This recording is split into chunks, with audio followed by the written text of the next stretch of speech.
शिव शक्तियाँ आ गई, धरती पे शिव शक्तियाँ आ गई।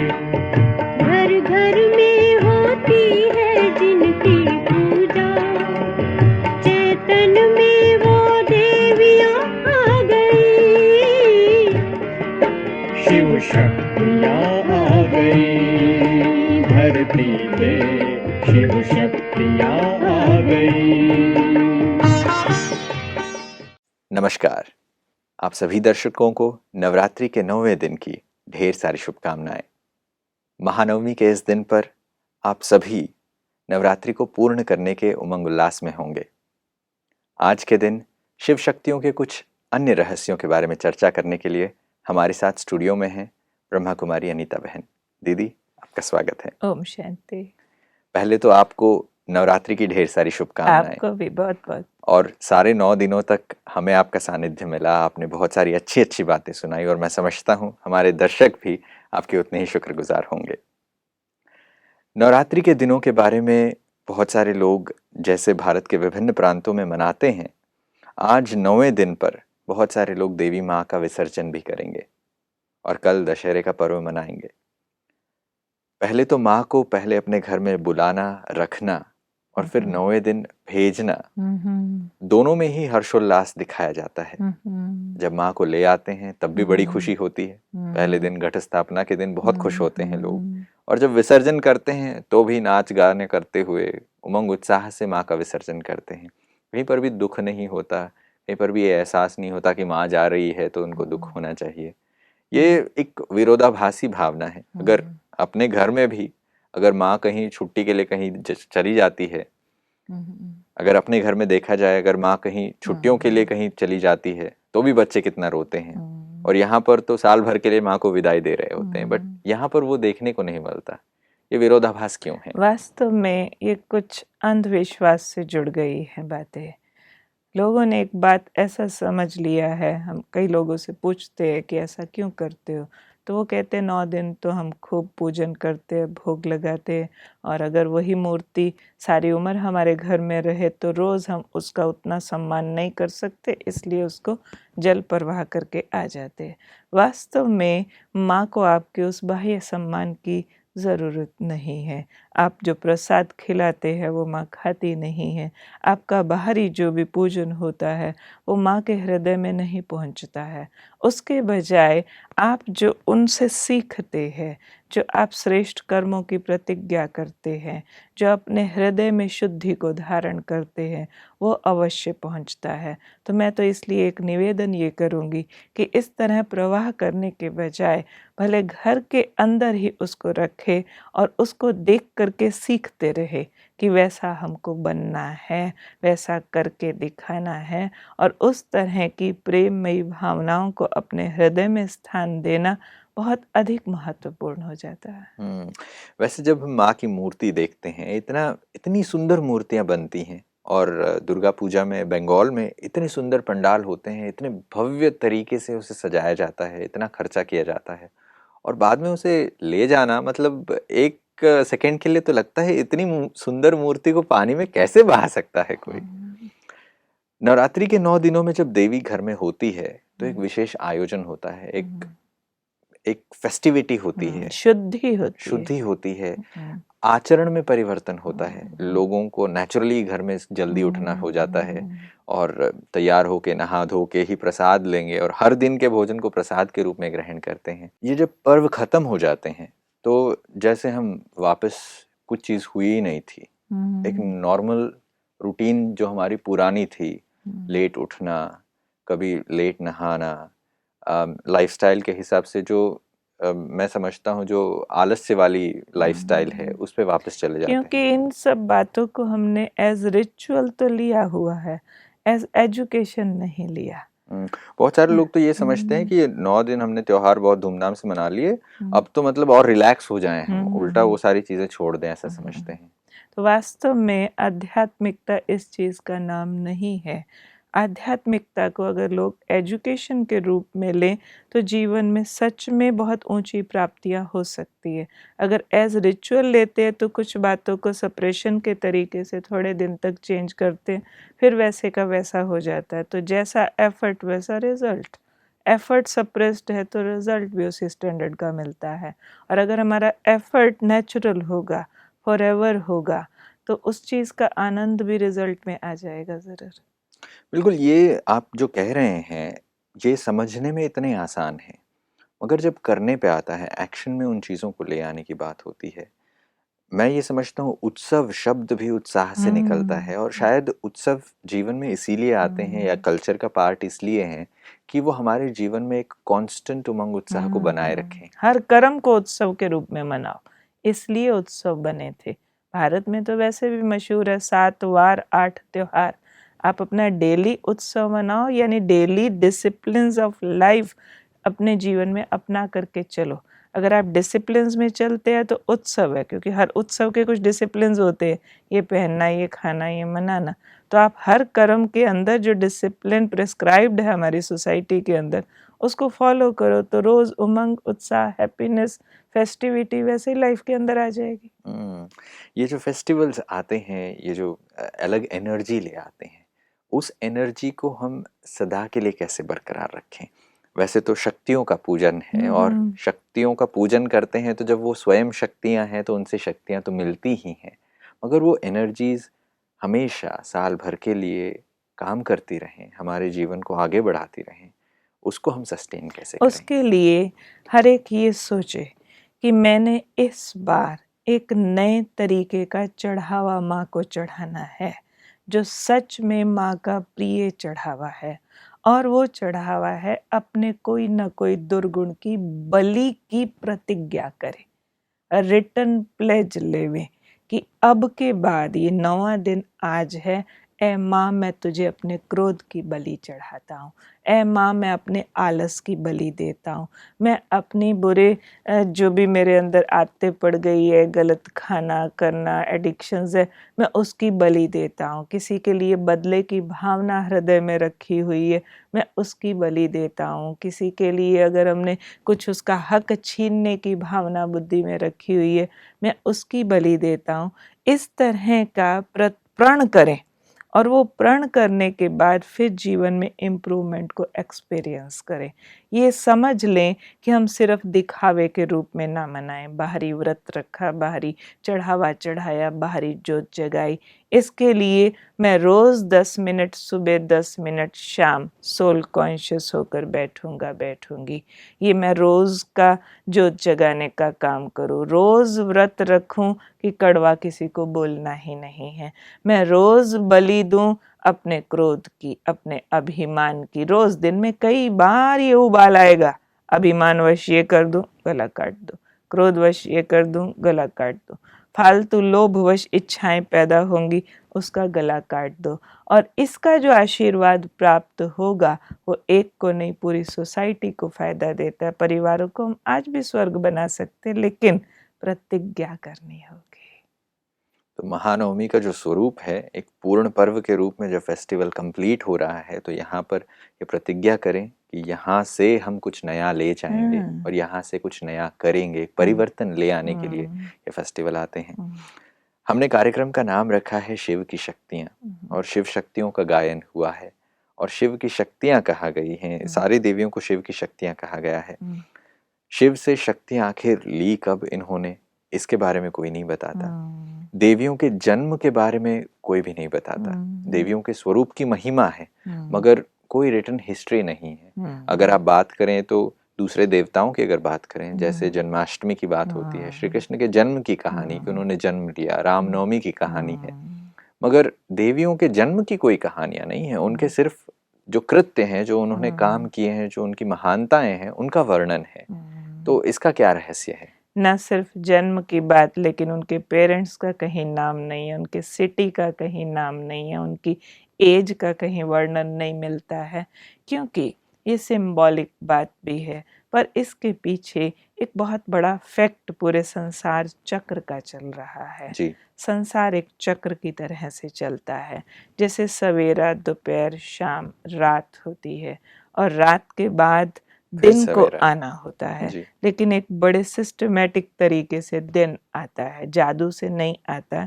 सन हैज़ टू कम, जो एक नेचर का साइकिल है। ऐसे एक बहुत बड़ा संसार चक्र चलता है, जिसमें संसार जब शुरू होता है तो सवेरा होता है, गोल्डन एज, जिसको सतयुग, स्वर्णिम संसार बोलते। उसके बाद अगला कदम उसमें आता है त्रेता युग, सिल्वर एज। थोड़ा सा चेंज उसमें आता है, गोल्डन एज सवेरा है, सिल्वर एज दोपहर हो जाती है। फिर आता है द्वापर युग, कॉपर एज। दुनिया के चक्र की शाम हो गई, जैसे थोड़ा अच्छा थोड़ा बुरा मिलावट उसके अंदर हो जाती है। 50% प्योरिटी उसके अंदर रहती है। गोल्डन एज में 100% प्योरिटी, सिल्वर एज में 85% और कॉपर एज में 50% 50% रहता है। प्योरिटी। बिल्कुल। और आयरन एज है लास्ट, जिसको हम कहते हैं कलयुग, जो अभी चल रहा, घोर अंधेरी रात, जबकि ज़ीरो प्योरिटी हो जाती है। अब ये घोर अंधेरी रात एक डिमांड करती है, हर रात एक डिमांड करती है सन की, जिससे सवेरा आ जाए। ऐसे ही ये कलयुग की अंधेरी रात के बाद अगर सतयुग का सवेरा संसार के अंदर आना है, तो उसके लिए ईश्वरीय शक्ति का अवतरण होता है संसार में।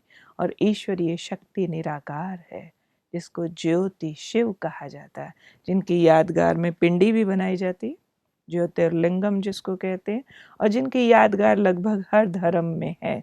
कोई एक ओंकार कह के याद करता है, कोई गॉड इज़ लाइट कहता है, कोई नूरे इलाही कहता है वो एक ही परम शक्ति। अब वो संसार में अवतरित होती है।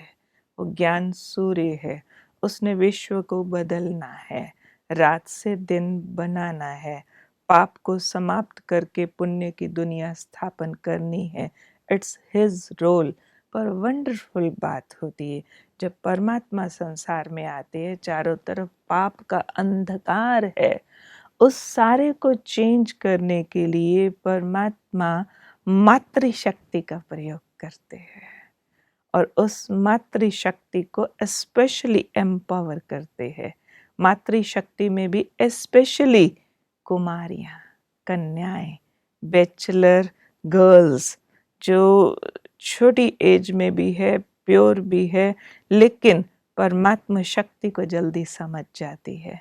ये जो आपने अभी बात कही कि ईश्वर मात्र शक्ति को आगे बढ़ाते हैं, आज के समाज में जब हम देखते हैं कि वैसे हिस्ट्रीज को भी अगर निकाल के देख लें तो एक पुरुष प्रधान समाज रहा है और जहाँ पर पुरुष आगे बढ़ते गए हैं उतने ज़्यादा युद्ध हुए हैं, भले वो धर्म के नाम पे हो, राज्यों के नाम पर हो, राजनीति के नाम पे हो, और ये अभी भी चलता आ रहा है। स्वामी विवेकानंद एक बात कहते हैं कि जो हाथ हिंडोले को झुला सकती हैं वो पूरे विश्व को झुला सकती हैं।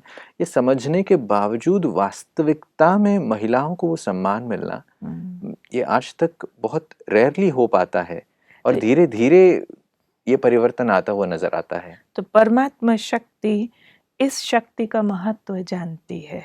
उनको पता था कि विश्व परिवर्तन का कर्तव्य मैंने कैसे करना है, क्योंकि खुद तो निराकार है, उसको साकार हाथों की ज़रूरत पड़ती है। तो साकार हाथों में हजारों बैचलर्स कुमारियाँ उनके काम आती है, जिनको वो एम्पावर करते हैं और जिनके अंदर अपनी शक्तियों का संचार करते हैं। तो वो शक्तियाँ वैरायटी रूप से उन कुमारियों में काम करती है और वो एक बहुत ज़बरदस्त स्पिरिचुअल लीडर्स बन जाती हैं और उनका वो स्पिरिचुअली दूसरों को एम्पावर करने का काम शुरू होता है। तो आप समझ सकते हैं कि कलयुग अंत में, जबकि पुण्य की सारी डेफिनेशंस बदल चुकी होती हैं, हर पाप पुण्य समझा जाता, हर पुण्य को पाप समझा जाता, उसी को कलयुग कहते हैं। ऐसे टाइम पर जब सारी डेफिनेशंस चेंज हो चुकी, वहाँ स्पिरिचुअली अगर पूरी सोसाइटी को एम्पावर करना है तो एक बहुत बड़ा रेवोल्यूशन होगा। यहाँ सच को झूठ माना जाता है, उस ज़माने में सच को सच के रूप में उजागर करने के लिए बहुत विरोध भी होगा। बहुत तरह के क्वेश्चंस भी बहुत होंगे, अपोजिशन होगा। बहुत अपोजिशन होगा। वो एक युद्ध से कम नहीं है, इसलिए दिखाया माँ ने असुर मारे, माँ ने चढ़ाई चढ़ी, इसलिए दिखाया कि माँ ने इतना स्ट्रगल किया। वो स्ट्रगल क्या था? इविल्स के अगेंस्ट पॉजिटिविटी को एस्टेब्लिश करना, और वो इतना करेज, इतनी मोल्डिंग कैपेसिटी, और फिर अपोजिशन करने वालों के लिए गुड विशेस जिन्होंने रखी, वो माँ कहलाई। और उनको जिन्होंने एम्पावर किया, वो निराकार ज्योति स्वरूप परमात्मा शिव थे। इसलिए इन सबको शिव शक्तियाँ कहा जाता है, मैरिड विद गॉड ओनली। उनको आनंद लेने के लिए फिजिकल रिलेशन की ज़रूरत नहीं थी। वो परमानंद, सुपर सेंशियस जॉय ऑलमाइटी से उन्होंने रिसीव किया, क्योंकि ये कली काल का अंत था। कलयुग के अंत का एक ऐसा ट्रांसफॉर्मेशन का पीरियड, इसलिए किसी भी देवी के पेरेंट्स का कोई नाम नहीं है, क्योंकि ये उनके फिजिकल बर्थ की स्पेशलिटी नहीं दिखाई जा रही है, स्पिरिचुअल सिग्निफिकेंस है, स्पिरिचुअल एट्रीब्यूट्स का सिग्निफिकेंस है, सरेंडर टू गॉड। और उनकी वैल्यूज़ जो जो उन्होंने अडॉप्ट की शक्तिशाली तरीके से, उनके ऑर्नामेंट्स हैं, उनकी भुजाएं हैं, उनके तरह के सारे यादगार हैं, जागरण करना या फिर उनकी जोत जलाना, क्योंकि उन्होंने सोल कॉन्शियस होने की जोत बहुत जलाई। तो ये ग्रुप ऑफ सिस्टर्स होता है, ग्रुप ऑफ फीमेल्स है, जो परमात्मा की भुजा बनते हैं। और इसके उनका लिए राइट हैंड 9 रात्रि 9 देवियों का गायन है। एक ग्रुप है जो ये सिग्निफाई कर रहा है कि इन्होंने ऐसे कर्म किए, सिर्फ एक ने नहीं, मिलकर अनेकों ने अलग अलग कर्म किए। 9 इज द बिगेस्ट नंबर। 9 के बाद तो फिर 0 आ जाता है ना, तो पूरा टोटलिटी में किया इन्होंने। टोटल करने के कारण 9 अंक आता है, संपूर्ण अंक है। जैसे आप ये कह रहे हैं कि ये वास्तविकता में आज की बात है, ये जो अभी ट्रांसफॉर्मेशन हो रहा है उसकी बात है। हम उस समय में रहते हुए भी उन चीज़ों को गैदर नहीं कर पाते, उन चीज़ों को प्रैक्टिकल रियलिटी में महसूस नहीं कर पाते। जब आप इन 9 दिनों में बहुत सारे रहस्य हमने सुने, बहुत सारी चीज़ें आपने एक्सप्लेन की, उसे अपने अंदर धारण करना है, अपने अंदर ट्रांसफॉर्म करना है, ये कहना जितना आसान है, बहुत बार ये प्रश्न उठता है कि क्या मेरे करने से हो जाएगा? क्या मेरे अकेले के मोल्ड हो जाने से हो जाएगा? अगर मैं छोड़ दूं तो क्या दुनिया बदल जाएगी? क्योंकि कोई भी रेवोल्यूशन हमेशा एक से शुरू होता है। चिंगारी छोटी ज़रूर होती है, लेकिन ज्वाला बनने की ताकत रखती है। सूर्य भी एक होता है, और जो भी महान आत्माएं संसार में हुई हैं, एक एक से अनेकों तक प्रचार और प्रसार हुआ है। इसलिए कोई ये कभी ना सोचे कि मेरे एक के करने से क्या होगा। इसके बजाय ये सोचना चाहिए मेरे एक के करने से ही सब कुछ होगा। जब मैं छोटी थी, पूजा भक्ति करती थी, माँ के व्रत रखती थी, बहुत सारे व्रत रखे, मैं भूखी रहती थी, खट्टा नहीं खाना, कभी नमक नहीं खाना, कभी ये नहीं खाना। उसके बाद जब मुझे रियलिटी समझ आई कि अभी तो मात्र स्वरूप से सबकी पालना गुणों के द्वारा करनी है, आत्म ज्योत जगा करके प्रकाश देना है, अंदर के एक युद्ध जीत करके असुर मारने हैं, और अंदर से एलिवेट होकर के ऊंचे पहाड़ जितनी अवस्था को प्राप्त करना है। ये सब कुछ तब आसान हो गया जब मुझे ये समझ में आ गया कि ये कराने वाला इस टाइम करा रहा है, और उसको ज़रा सा यूज़ करो, ज़रा सा उसके साथ रिश्ता जोड़ो, तो आज भी हम मिरेकल फील करते कि हमने तो भगवान के नाम पर इतना सा ही कदम उठाया था, उसने तो अपनी शक्तियों से हमें माला माल ही कर दिया। After all he is father. उससे कनेक्ट होना मीन्स इनहेरिटेंस, उसमें लेबर नहीं होती है, सिर्फ लेबर है पाप करने में जिसको छिपाना पड़ता है। आत्मा तो बेसिकली ग्रेट है, ये तो ओरिजिनल और नेचुरल कर्म होते हैं, बड़े आसानी से किए जा सकते हैं, सिर्फ प्रेजेंट टाइम को कोई समझे। जैसे आपने कहा, संबंधों को याद करने की आवश्यकता है। ईश्वर से अगर हम ये समझ लें कि वो मेरा है और मैं उसकी संतान हूँ, जब हम जगदम्बा को माँ कहते हैं, तो वास्तविकता में उस माँ के संबंध में अगर हम याद करने लगे तो किसी भी चीज़ को मांगने की आवश्यकता नहीं पड़ेगी, कोई ट्रांसफॉर्मेशन लाने के लिए मेहनत करने की आवश्यकता नहीं पड़ेगी, क्योंकि वो नेचुरली वो चीज़ें आने लगेंगी। अपने ऊपर थोड़ा सा अटेंशन लेकर अपने आप को याद दिलाने की ज़रूरत है कि हम क्या हैं और हम किस लिए ये सब कुछ कर वरना रहे जो हैं। कर रहे हैं उसमें भी कम मेहनत तो नहीं है ना। भूखे रहना भी तो एक मेहनत कर ही रहे हैं, सिर्फ हमने उन चीज़ों को एक्सेप्ट कर लिया हुआ है कि ये मेहनत नहीं होती है। मेहनत होती है सिर्फ एटीट्यूडनल चेंज की। आपके एटीट्यूड में जो चीज़ आपको पसंद है वो चीज़ आपको इजी लगती है। कोई को जलेबी खाना पसंद है, उसके लिए 20 किलोमीटर जाना भी उसको इजी लगेगा, और जिसको पसंद नहीं है वो कहेगा फालतू कहाँ धक्के खा रहा। तो ये कुछ वैसी सी बात है। तो हम इन चीज़ों को एक्सेप्ट करें कि जीवन में महान कर्मों को अपनाए बिना, जीवन में ऊंचे विचारों को धारण किए बिना और ईश्वरीय शक्ति से कनेक्ट हुए बिना सच्चा सुख, शांति, आनंद का प्रसाद हम प्राप्त नहीं कर सकते हैं। वो मस्ट है। तो जितना हम और बातों में मेहनत कर रहे, धन कमाना भी मेहनत है, तो घूमने जाना भी मेहनत है, तो एक को प्लस कर लेना, इतना ही तो है। सिर्फ एक छोटा सा चेंज करना है कि आपकी विचारधारा बदले। ईश्वर के प्रति आप सिर्फ ईश्वर के रूप में याद न करें, उसे एक दैवी शक्ति के रूप में न याद करें, मगर उसके संबंध को जोड़कर याद करें।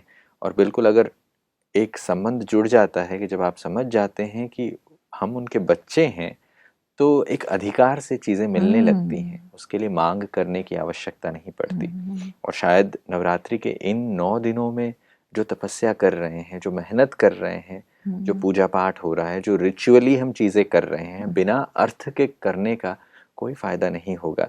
अगर वो होगा भी तो वो बहुत क्षणिक होगा, वो लॉन्ग टर्म के लिए नहीं होगा। और इसे परमानेंट बनाने के लिए ये करने की आवश्यकता हर एक को है, ऐसा मैं समझता हूँ।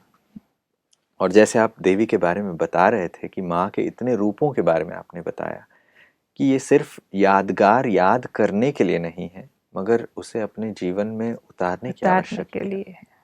तो नवरात्रि तो बहुत ही धूम धड़ाके वाला फेस्टिवल है और सभी लोग हर्षोल्लास से आज मना भी रहे हैं, ऐसा मैं समझता हूँ। और इसमें रात रात भर भजन कीर्तन होंगे, गुजरात में गरबा रास होगा, वहाँ बंगाल में दुर्गा पूजा के पंडाल्स में बहुत सारे लोग रातों रात दर्शन करने के लिए जाएंगे, रात भर लाइन में खड़े रहेंगे। जब आप ये आंतरिक चीज़ों के बारे में बताते हैं, इनर ट्रांसफॉर्मेशन के बारे में बताते हैं, इस समय के महत्व के बारे में बताते हैं, वहीं मैं देखता हूँ कि दूसरी तरफ ये बहुत ही बाहरी रूप है, दिखावे वाली चीज़ें हैं, बहुत ज़्यादा मैं कहता हूँ शो ऑफ है, एक पॉम्पस शो लगा हुआ है कि भाई मेरा पंडाल उनसे इतना बड़ा है, हमने इतने जगराते में लोग बुलाए, इतना पैसा खर्च किया, इतना बड़ा गरबा ऑर्गेनाइज किया, इतने लोग आए, इतने म्यूजिशियंस आए। इन चीज़ों में जो लोग अभी ज़्यादा जाने लग गए हैं। इन सब से हम यही रिक्वेस्ट करते हैं कि इसको बाहरी दिखावे का रूप न बनाए। भारतीय संस्कृति बहुत ऊंची है, उसका गौरव बना रहने दें। और हमारी भारतीय संस्कृति simple living and high thinking बताती है। अगर इन चीज़ों में दिखावे में मैंने उससे बड़ा किया, जो लाखों रुपए आप खर्च कर रहे हैं वो कोई गरीबों की सेवा में लगा दें, कोई और पुण्य कामों में लगवा दें, कोई उससे हॉस्पिटल बनवा दें, किसी को सहयोग मिल जाए, आपके कोई गरीब बेसहारा रिश्तेदार हैं उनको मदद कीजिए, तो सच में आप माँ के आशीर्वाद के पात्र हो सकते हैं। तो ये नवरात्रि पे मैं सुनने वाले, देखने वाले सभी से ये रिक्वेस्ट करती हूँ। बिल्कुल, ये बहुत ही प्रैक्टिकल इम्प्लीकेशन है इन चीज़ों का। धन व्यय करना कोई गलत बात नहीं है, मगर उसे सही तरीके से करना चाहिए। और मैं ये भी देखता हूँ कि अगर ये अंडरस्टैंडिंग बदल जाए, ये विचारधारा यहाँ बदल जाए कि ये मैं दिखाने के लिए ना करूँ, ये फिज़िकली जो चीज़ें हो रही हैं उसमें मैं अपना योगदान करूँ, उससे अच्छा ये है कि जो कुछ भी फिज़िकल चीज़ें हैं वो हमें इनर ट्रांसफॉर्मेशन को प्रेरित करने के लिए हैं। भले आप त्योहार मनाने में कोई आपत्ति नहीं, कितना भी मनाएं, लेकिन दिखावे में ना जाएं तो आपका ही भला है।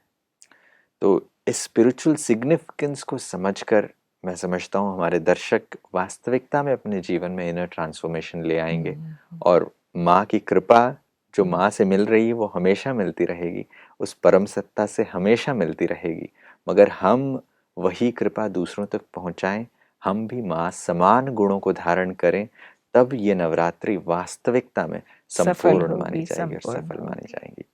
और स्टूडियो में 9 दिनों तक जो कुछ भी हमने सुना है और आपसे खास जो देवी की महिमाएं सुनी हैं, उनके रहस्य सुने हैं, उसका वास्तविक अर्थ सुना है, इसके लिए हम आपके बहुत बहुत बहुत धन्यवाद अर्पित करते हैं। ओम शांति। नवरात्रि के 9 दिनों में आपने बहुत सारी ऐसी चीज़ें सुनी जो शायद आपके लिए पहली बार की अनुभूतियाँ रही होंगी।